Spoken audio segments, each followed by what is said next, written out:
kind of those doldrums in the middle and there's not a lot of wind in your sails, what did you do to kind of keep yourself going and moving ahead in the direction you needed to at the pace you needed to? It's a great question. That's a great question, Jeff. And a couple of things that I did is, first off, I wrote down my goal. I wrote it down on an index card, and I put it right on my computer at work, and I had a kind of a cubicle area, so there was a spot that I kind of turned to during my lunchtime hour where I saw that index card, and I would look at it. And I had two of them, so I had one there, but then I had a notebook with my paper in it for my questions, also my study guide. I also put in there the statistics, and I also put in a copy of when I didn't get promoted and highlighted how many points I missed it by. It was 1.33. That's the equivalent of answering two more questions. Oh, wow. Wow. Such a tiny margin. Exactly, 1.33. Wow. And so that's how competitive it is. And so I would use that. But even in those moments, there were times where I'm just, I'm drained, I'm tired, it's monotonous. I would talk to myself. And by talking to myself, what it did, it woke me up. Because what I found in those doldrum moments, in the marathon, it's no man's land. You're in those miles. You're about to hit the wall, and everything starts feeling like it's going to fall apart. What that is those are the old patterns of thinking that are creeping back in, and they creep back in silently and unannounced, and they wreak havoc upon you, and they go unnoticed. And they go unnoticed. It's because you've been lulled to a sleep and you become unaware. Wow, that's powerful. So, what self-talk does is it raises that awareness again. Yeah, I think that's great. Actually, while you were explaining that, there's a passage in the Bible that's speaking of Jesus, and it says, "For the joy set before him, he endured the cross."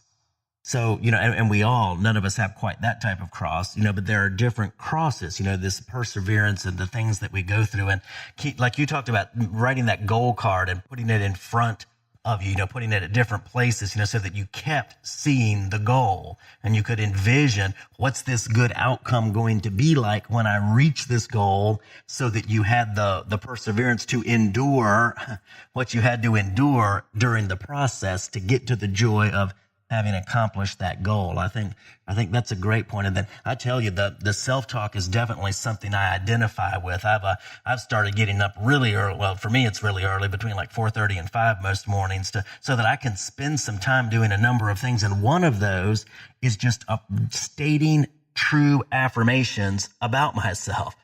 Putting in those right messages, writing them down. I write them out just like what you're talking about, and say them out loud, speak them to myself. The I am statements, and some of them are from scripture, some of them are from other writings, some of them are from Napoleon Hill, and other authors that have those. But I want to start that day, and it's so important because, like you said, I think that's so brilliant, is that the old messages, if we're not actively doing something about it, those old patterns of thinking will creep back in, and we're not even aware of it. We just kind of naturally, it's easy just to slide back into alignment with those, rather than going, wait a minute, what am I making agreements with here? What's the real truth of my situation and my identity, and deliberately and intentionally aligning with those? I love that. I love what you did with that. Yeah, and those old patterns of thinking, they're loyal. They're loyal. Wow. They don't like to leave. They like to hang around. And they pick their moment to show back up. And never at a time that's good for our progress, right? Never. Thinking about the choice set before you. One of the other things that I did to help me in those times of the monotony and the doldrum was to visualize the finish line. Visualize that moment, that day when I got notified of my promotion, what that felt like, and how excited I was going to be. And the monetary tangible benefits I was going to receive from that. And I also knew that when I got promoted, I would be getting a new assignment. So there'd be a new job to go to and a new base to experience and new people to work with. And how many people were going to be excited for me that day when I got promoted, and the senior leaders that were going to come, the general and the chief coming down and celebrating with me that day. And so all of those things, I just telling you that I feel the energy bubbling inside of me. I remember it just like it was yesterday. But visualizing what that success not only looked like, but visualizing how it felt, feeling those emotions, and it stirs up, it's, another Bible verse, strip the gift within you. Right. This is that, in those moments, it's stirring up that gift within me and that joy and that excitement of that moment, when that moment's achieved, and all the things that I wanted to do after that, but it had to start with that moment right there. So those were the things that I used to keep myself going when there were days that I didn't want to sit there and write. I didn't want to read anymore. I'm tired of reading this chapter. I'm to the point where I can almost quote the chapter to you verbatim. But I knew that, follow the process, trust the process, visualize and feel what that successful moment looks like in the end, and then use all of those together to move you forward. Because as you're doing that, those old patterns of thinking, when they're exposed from that excitement, that light, that joy, you know what? Those old patterns of thinking, they go back to the dark places. They go back to inside the walls. They go back into hiding because they know they don't belong in the room anymore. Wow. Amen to that. I love that illustration, and the visualization too, I think, if we can come up, picture that regardless of what our current circumstance is, picture what it looks like to achieve the vision. Picture that and feel it, like you're talking about, feeling the emotion of that. What's that going to be like? How happy I'm going to be, how fulfilled, how successful I'm going to feel, how much joy there's going to be. And keep that vision of success in mind. And then going back to what can I do now, finding those things right in our present that we can change to align with that vision. Because the only thing that'll keep us from it is if there's something we allow in that's out of alignment with that vision and we let it persist. Then we're probably not going to get to the vision. But aligning all of our choices, the things we can control in the present, to where they are all headed in the direction of that vision, and then persisting, like we've been talking about, through the doldrums, persisting by keeping that vision in front of us and the value of it to us.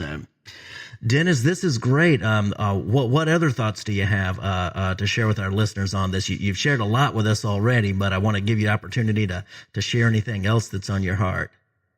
One other thought that just popped into my mind is, for some people are motivated by the failure aspect. I'm focusing on the positive. I'm focusing on what success looks like crossing the finish line.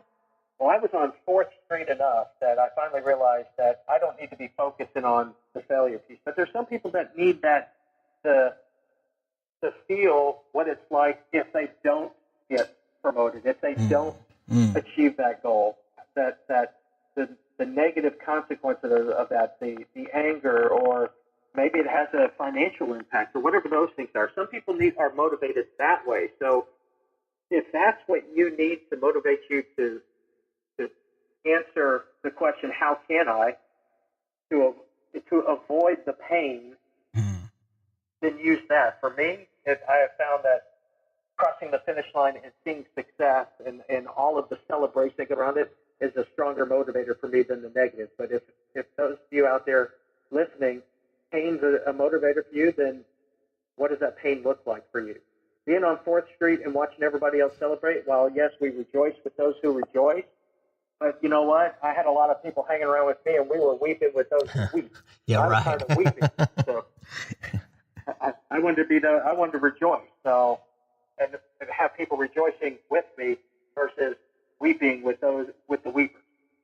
Right, Dennis, I love that, and I really appreciate you sharing that last part there, because not everybody's wired the same way, another person is, or that we are. Looking at that from the different perspectives and the different motivators, because maybe it is something that, it's the loss, the fear of the loss, the pain of the failure, and somebody finally says, enough of this. I'm not going to end up in this situation again. This is too hard. It stinks too bad. I'm so down with it. I'm done and I'm moving up, And then for other people, it's just that vision, it's the vision of not being there that motivates that person. I'm not going to be stuck in this same place again. I'm not going to fail again, versus that person who's like, okay, I've got the vision ahead of what the fulfillment looks like. And, I really appreciate you, looking at that from both of those perspectives, because it gives the greatest possibility of connecting with somebody, whichever their main motivating principle happens to be. So, well, Dennis, I tell you, this has been another wonderful time together, and